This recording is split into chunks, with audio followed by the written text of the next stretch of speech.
அனைவருக்கும் வணக்கம் நண்பர்களே. இன்றைக்கி நம்ம மாடி தோட்டத்தில் பீன்ஸ் அறுவடை தாங்க பார்க்க போகிறோம்.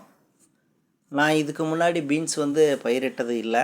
இப்போ தான் முறையாக பார்த்துக்கிட்டிங்கன்னா பீன்ஸ் போட்டிருக்கேன். நல்ல ஈல்டுங்க.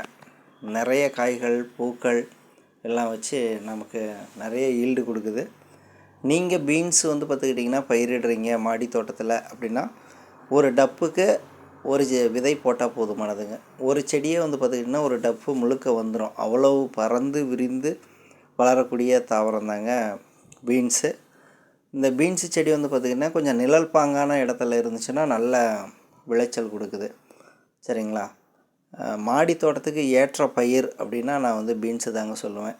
2 செடி வச்சு இவ்வளோ காய்கள் கிடைக்குது அப்படிங்கிறது பார்த்துக்கிட்டிங்கன்னா நான் ரொம்ப ஆச்சரியமான விஷயம். நிறையா காய்கள் வச்சுருக்கு. இவ்வளோ காய்கள் வைக்கும் அப்படின்னு நானே நினச்சி கூட பார்க்கலிங்க. முதலாகவே நமக்கு இவ்வளவு காய்கள் கிடச்சிருக்கு. நீங்களும் பார்த்துக்கிட்டிங்கன்னா பீன்ஸ் செடியை பயிரிடுங்க. மாடி தோட்டத்தில் நல்லதொரு பலனை கொடுக்குது.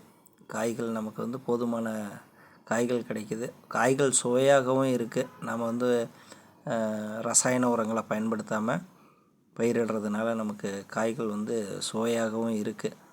மாடி தோட்டம் செய்கிறவங்க இயற்கை உரங்களை பயன்படுத்தி செய்கிறவங்களுக்கு நல்லாவே தெரியும். சரிங்களா? காய்கள் தனி சுவையாகவே இருக்கும்.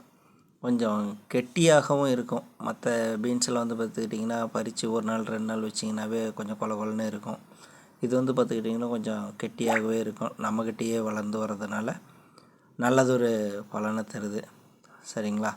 நீங்களும் இதுபோல் மாடி தோட்டத்தில் பயிர் செய்து நல்ல பலனை அடையணும் அப்படின்னு கேட்டுக்கொள்கிறேன். நன்றி, வணக்கம்.